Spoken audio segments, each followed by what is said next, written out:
Yo, what is going on, guys? Welcome back to my channel. My name is Hart, and today I'll be breaking down the 10-game NBA slate we have for Monday night on DraftKings. If you're new to the channel, my name is Hart. I'll be breaking down my favorite pay-up options, some mid-range options we can look at, and some value plays for tomorrow's 10-game slate on DraftKings for the NBA. So if you're new to the channel, hit that like button, subscribe, turn on that notification bell, and let's get into the slate breakdown.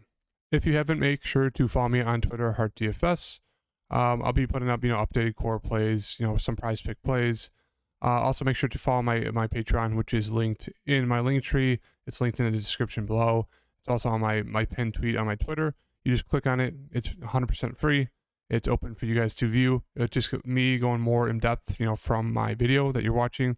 It just goes a little bit more in depth in my, top spend up options. Some guys I'm really looking to lock into my lineups, building blocks, value plays.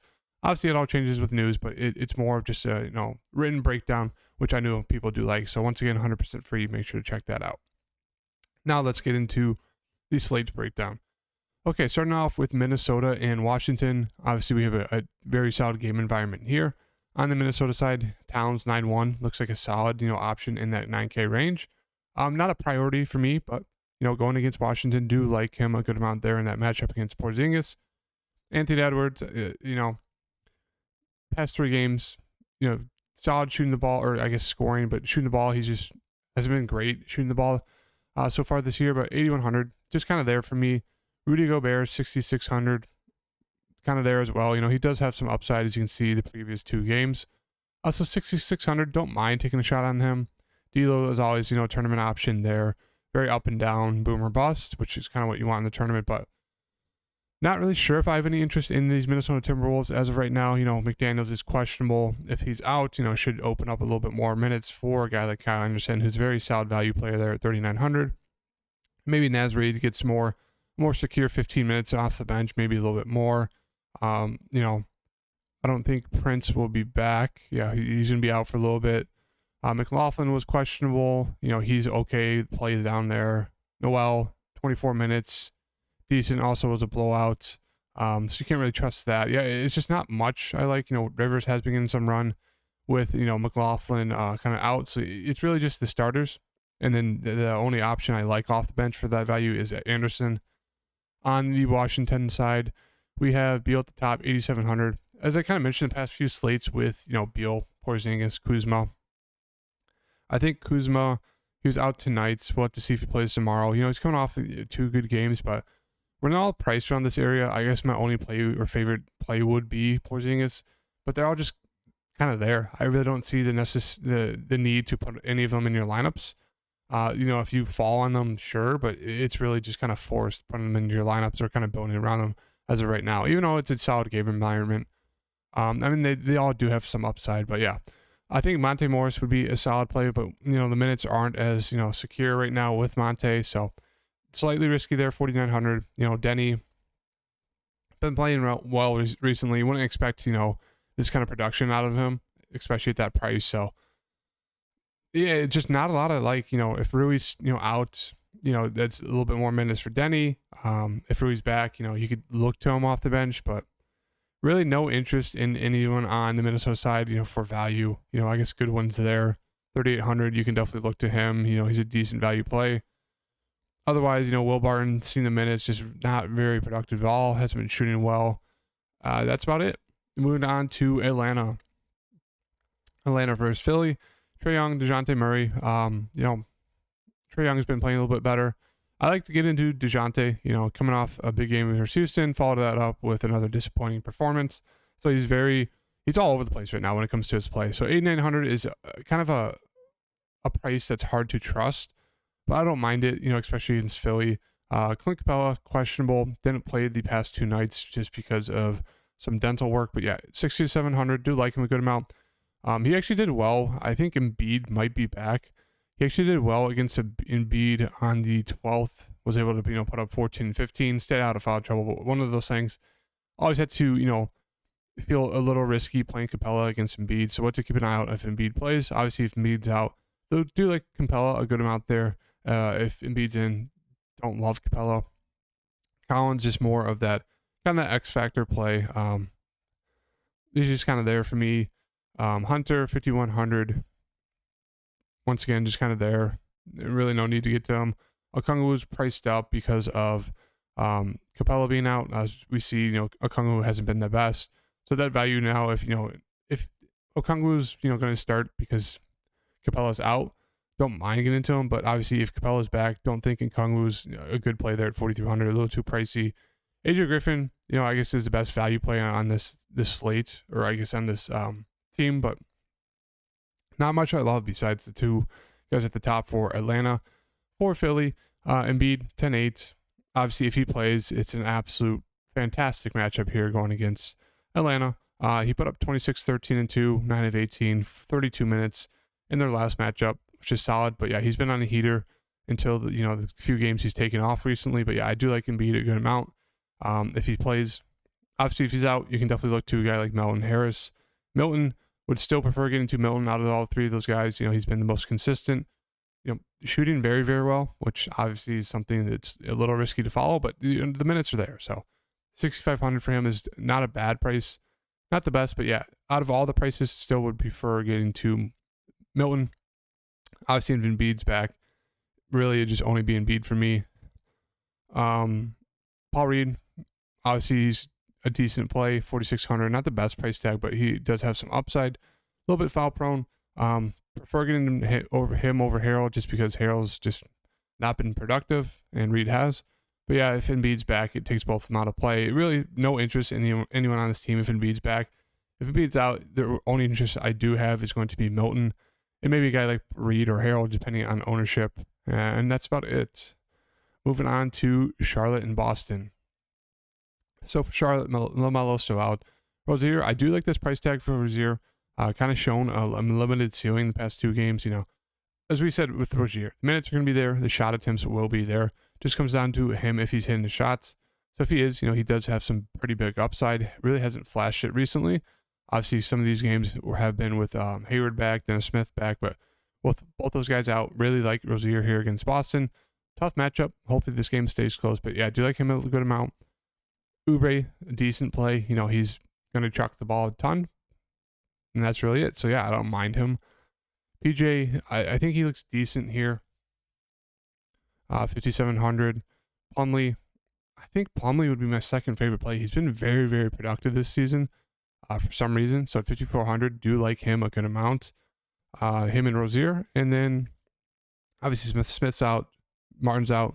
So McDaniels is going to see a good amount of minutes. Don't mind him there at 4,000. Makes for an okay value play. Nick Richards has been getting, about 20 minutes the past few games. He's a very solid point per minute guy, so you can definitely punt play with him. Theo saw 26 minutes in that Minnesota game. Kind of forced value there, but I don't hate it, especially with all how they're kind of short on guards right now.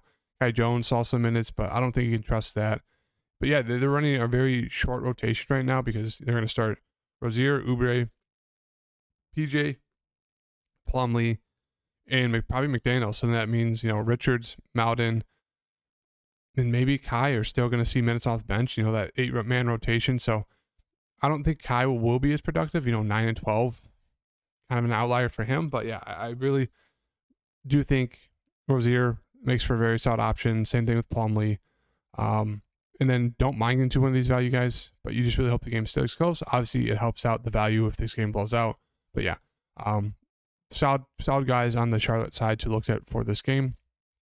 Tatum 10-6. If he's back, we know we're getting from Tatum. It kind of downgrades Brown, but if obviously Tatum's out for some reason, Brown looks fantastic. Marcus Smart looks great. Obviously, the whole starting five for the Celtics would be great. I'd say you lock in at least two of them. Obviously, you'd want to go with more of the scorers, like a Smart, like a White, even a Brogdon off the bench, or you could even put Grant Williams in there. But yeah, it really comes down to if Tatum's back or if he's out. Obviously, if he's in, not much I like. Smart's always a random tournament play. Same thing with Horford. I guess Brogdon would be my favorite play if, Tatum's back. Still limited in the minutes, so don't really love that, but the price tag's okay. Obviously, Tatum's out. All 5 starters look great. And whatever guard comes off the bench, like a Peyton Pritchard, maybe looks very solid. Obviously, Brogdon look great. So yeah, it's really dependent on that Jason Tatum news. On Cleveland and Toronto, Garland and Mitchell, they're both kind of there. No priorities for me. Prefer getting to Mitchell if you're going to play one of them, just because he's been a little bit more consistent when it comes to scoring the ball. But yeah, they both kind of there. Not the best matchup versus Toronto, even though they've kind of been middle of the pack defensively recently. Mobley just priced up about right. Allen's still out, so maybe he's back tomorrow. We'll have to see. If he's back, downgrades Mobley. But if he's out, Mobley looks a little bit better. LeVert, we'll have to see if he's back. A lot of injury news for this Cleveland side. Love has been playing kind of like every other game. So maybe if he's back, you can look to Love. But once again, that thumb injury, it's kind of been messing with his shooting, as you can see. Really hasn't been shooting a lot at all. He's pretty much averaging like,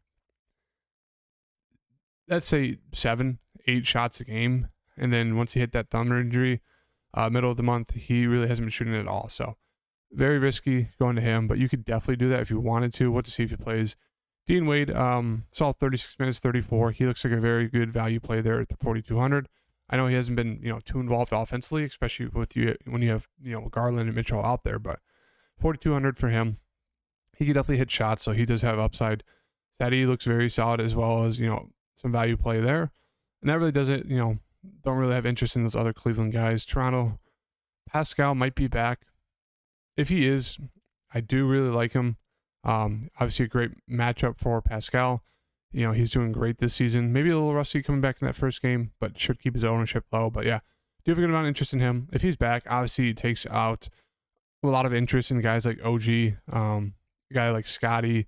I think Fred would still be playable. I think he'd be pretty solid because the minutes are there. He's just kind of scoring dependent at times with how bad he can shoot from the floor, especially from 3 recently. But yeah, I think Fred VanVleet makes for a very solid play there at 7,700. Boucher would be kind of out of play at that price range, coming off the bench. Thad Young, same thing. Gary Trent has just been brutal this year when it comes to shooting the ball. If you want to go to him for, just kind of a buy low spot, don't hate that. But yeah, not a lot of interest if Pascal's back besides Pascal and VanVleet. So we'll have to wait on the news there. On the Orlando side, Paolo going to be that main guy when everyone's out, or whether everyone's in. Paolo is going to run the offense. So 8,300. I do like that price tag for him, especially going against Brooklyn. If Wendell's back, just looks okay. Would still prefer getting to Paolo even for that price difference. Bol's usage would come down. I think he'd just be kind of too priced up at this point at 7,300. Same thing with Franz. So yeah, a lot of these guys are priced up because a lot of the guys have been in and out. Jalen Suggs is questionable. Mo Bamba's questionable. Fultz, Anthony, Chuma, the whole team's questionable. So let's keep an eye out on this. But obviously, with Paolo back, the really only interest is going to be with him. And then you could definitely look to one of these guards.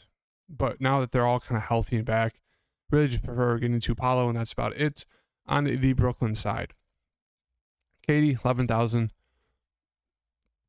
Just kind of there for me. No real priority getting to him, even though it's a great matchup. He's kind of been a little bit up and down since Kyrie's been back. Kyrie, 8,400. Now I think it's just getting to that zone where this is way too cheap for Kyrie. We've seen the minutes are now secure, 38-38. He's shooting the ball the amount you'd expect from Kyrie. The peripheral stats are there. He just really hasn't had a huge scoring game. So I think this price is way too cheap on Kyrie. If you guys follow me, I've been on him I was on him the first 3 games he was back. I think even the first 4 games, and he's burned me every game. So I'm going to ride him until he's either 4,000 because he's so bad, or I, take down a tournament because of him. But yeah, really like Kyrie there, 8,400. Ben Simmons, 7,100. Looks solid, a decent price tag for Ben still. Kind of limited when it comes to scoring, but, he's going to get those peripheral stats, so don't mind getting into him. Russell Neal, this is solid play there. His price is kind of a little high just because of how well he's been doing recently, but we know he has some upside. He's just been a very solid kind of value play for that side. Claxton does have some upside. Don't love the matchup going against like a Wendell or Paolo, even though Paolo's not the best defender. But yeah, he looks decent, solid price tag for him. Seth is a good value play off the bench, very scoring dependent. Don't expect, close to 40 fantasy points unless he's in all of his shots. But yeah, 4,100, the best value play on this side. Yuta, if he's back, I'd expect maybe 15-ish minutes. But yeah, The only real interest is going to be kind of the top two guys. And then maybe if you want to take a tournament play on a guy like Claxton or Neal. On to OKC. Once again, OKC's lineup is just absolute headache.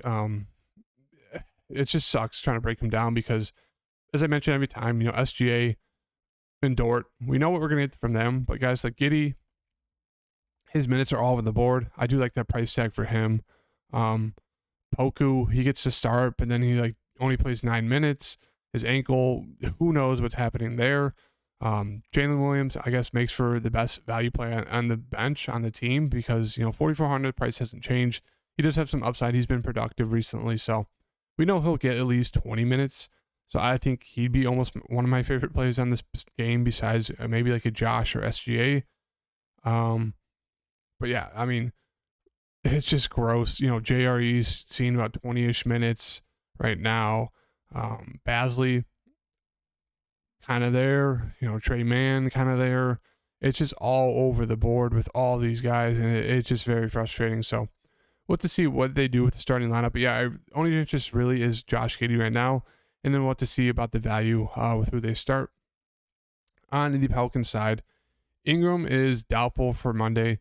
CJ is already out, so that means Zion looks fantastic, 7,900, especially in this matchup. He looks great. J-Val, I think he looks solid as well. The minutes have been very, very low on him recently, but I do think this is a smash matchup. One where even in 25 minutes, J-Val could go for 45, 50 fantasy points, just because I don't think anyone on OKC could stop him. So yeah, do like J-Val a good amount there, but obviously the minutes are risky. Troy Murphy would be a very solid value play. Same thing with a guy like Herb Jones because their minutes are pretty secure. The game did blow out in their last game, so that's why their minutes are off. But yeah, I think their whole starting five looks great. You'd figure Jose maybe starts, or if not, Devontae Graham. I think I prefer getting to Devontae just because he's a better scorer. Alvarado has been productive. Would probably see 30 minutes from him. So I do think both are in play. I just maybe give the edge because I would assume Alvarado will have more ownership. We'll have to see with that price difference and how the public kind of plays him. But yeah, I really like those guys. You could take a shot on Dyson Daniels, decently productive. He should see 20-ish minutes off the bench, kind of being a point guard, small forward. One of those guys. So I do think he makes for great value. And then Najee, if he's back, should see 20-ish minutes, depending on his illness. So yeah, I do like these, pretty much that whole Pelicans team. Obviously, everyone's going to be all on them, but yeah, do think there's great value there. Houston and Denver, KPJ, just a decent price tag for him. No real priority with either one. They're kind of priced up due to recent play from both sides. So yeah, not a lot of interest in both of them. Sengun coming off a massive game. Don't love him in this matchup going against Jokic. So no real priorities out of anyone on this Rockets side. They're all kind of there. Don't think you really need to force anyone. I know their rotations have been all messed up the past 2 games because guys have been in and out. KJ Martin was starting some of these games, that Atlanta game, then back down. So no real interest with everyone kind of back, even, at their price tags. On the Denver side, Jokic looks great, 11-4. Smash matchup, but it's one of those where Jokic has kind of been reluctant at times to shoot the ball. But yeah, it should be a great matchup for Jokic, 11-4. He makes for probably the best spend up on the day if you can get to him, depending on how injury news goes. Murray, I think he looks solid at 7,000. Bones just priced up a little too high. I guess way too high for, his minutes are going to be around 20-ish. About 20-ish with everyone back. Porter Jr. Looks decent there at 6,000 as a tournament option. Aaron Gordon coming off some big games. Did mention OKC once again, had an absolute huge game. LAC, he did another solid game. I don't know if you want to chase it. Obviously, it's a very good matchup here against Houston. But I can see one of those where people chase it, and he just goes out there and has an Aaron Gordon game with 13, 5, and 2. So I'm 50-50. I'm kind of leaning more towards not playing him. But once again, that price tag, for how well he's doing right now, you could definitely go to him. But I do think people are going to chase that. Bruce Brown, kind of there. Do have a little bit of interest in him if MPJ is out, but if MPJ is back, this whole starting five is kind of healthy. Really, only interest is going to be in Jokic and Murray. Moving on to Charlotte. Chicago, and Utah. DeRozan, 8-2. Kind of the same thing I said with all these Bulls guys, the top 3 guys at least. Their price points are a little too cheap for their production, especially Vooch and Zach. But DeMar's kind of been leading the team. He's very scoring dependent at times, as you can see by his box score. But he's playing a ton of minutes, shooting the ball a ton. So 8,200 for him is cheap. Vooch hasn't been shooting the ball a ton recently, but does have huge upside, double upside. So 7,400, solid price there. Do really like Zach a good amount. Minutes have been great on him. He's shooting the ball a ton, obviously scoring dependent, but this is one of those price tags for Zach where he could easily pay off this spot. So have a good amount of interest in all 3 of those Bulls guys. Hard to lean to one, but maybe it'd be Zach and Vooch for me, just because of great matchups for both of them. Obviously for DeMar as well, but I don't know. I think I'd lean to both of them over DeMar as of right now. Pat Williams, solid value play there at 4,300. Price is slowly coming up. Io, don't think he get to do it. He's not really been involved offensively. Caruso is questionable. If he's out, just a little bit more minutes for Io. A little bit more minutes for guys like Dragic and White off the bench. Dragic minutes haven't been the best with Kobe White coming back. So I guess I prefer Kobe. But what to see on that Caruso news? Drummond's always, I guess, a tournament dart throw. But that's about it. It's really just the main 3 guys on Utah. Markkanen is questionable. Revenge game for narrative for Markkanen, but 8,100. I just don't think it's a price tag worth paying for Markkanen. Clarkson's been great the past few games, but elevated price tag. Don't think you need to go there at 7,500 for a scoring dependent guard. Kelly Olynyk, just kind of there. No real priority. Beasley's priced up to 5,700 now. I think he looks okay. Obviously, he has upside. He's been great kind of the whole, this whole month of November. But at 5,700, not really going to steal on him anymore. So he just looks like a decent play. Conley's questionable.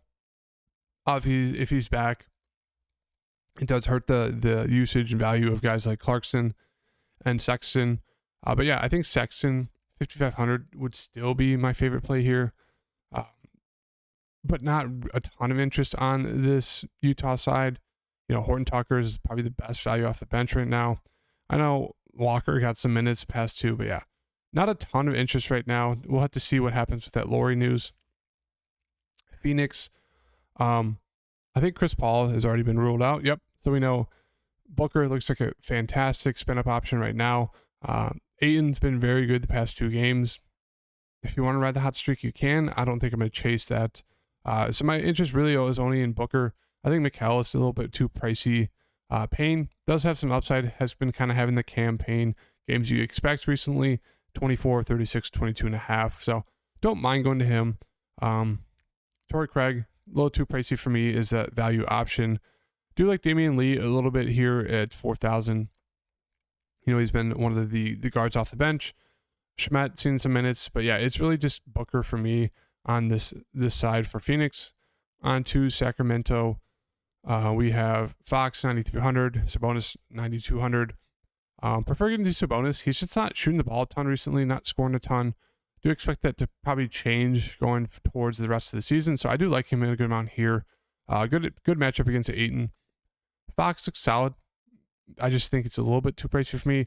Herder's now at that price range where I do like taking a shot on him. Hasn't been shooting the ball that last game. So 5,500 looks solid for him. Barnes just kind of there. Malik Monk's always a great tournament option. Dart throw there at 4,800. Keegan Murray, a little too cheap here for Keegan. Played 23 minutes. I guess the minutes are kind of in question now, but yeah, 20 minutes for Keegan at 4,000 is, I guess, decent. 1 of 8, didn't shoot the ball well, but yeah, 4,000 for him is a little bit too cheap there. And yeah, moving on to the last game, Indiana and the Lakers. Halliburton, 9,400, looks solid. Turner had a horrible game tonight. Don't mind going back to him. Obviously not the best matchup going against Anthony Davis, but I do think he's questionable. So I think my favorite play would be Buddy. Scoring dependent, but yeah, 6,400 is a little bit too cheap for him. He does have some upside. Benedict's always there as a tournament option. He's very scoring dependent. Jaden Smith, I do like him a good amount here, coming off a solid game. It just, if he gets those minutes, if he gets closer to 30, he's going to do well. If not, he's going to tank you. So I do think he's worth that shot at 4,700. TJ, you've seen about 20-ish minutes. Isaiah Jackson, always a tournament option. You just need one of those two bigs to do bad or get in foul trouble. But yeah, not a ton of interest besides Buddy. Maybe Halburn, he's always great there at that price tag. And then LeBron, I think he's good to go. I think he's a little bit too pricey for me, even, with Anthony Davis most likely being, I guess he's questionable. What to see if he plays. If they're both in, no real interest. If, Anthony Davis is out, you can definitely go to LeBron. Obviously, he'll have all the usage, but I really just prefer getting to a guy like Russ, or even a guy like Dennis who finally did start, was productive. So I think Dennis would be my favorite play, depending on how they start the lineup and who plays out of the, the two stars. But yeah, I think my favorite option would be Dennis, and that's about it. You could look to Thomas Bryant, who should get the start if Anthony Davis is out, but his minutes aren't guaranteed right now. But yeah, that is kind of the slate breakdown. We'll go over, we'll throw in another player or two in here into the lineup of guys who I like. Do think Kyrie's, too cheap. I think people are going to be on him. And I do let's just get chalky for now. Some of the chalkier plays for tomorrow are going to be these three.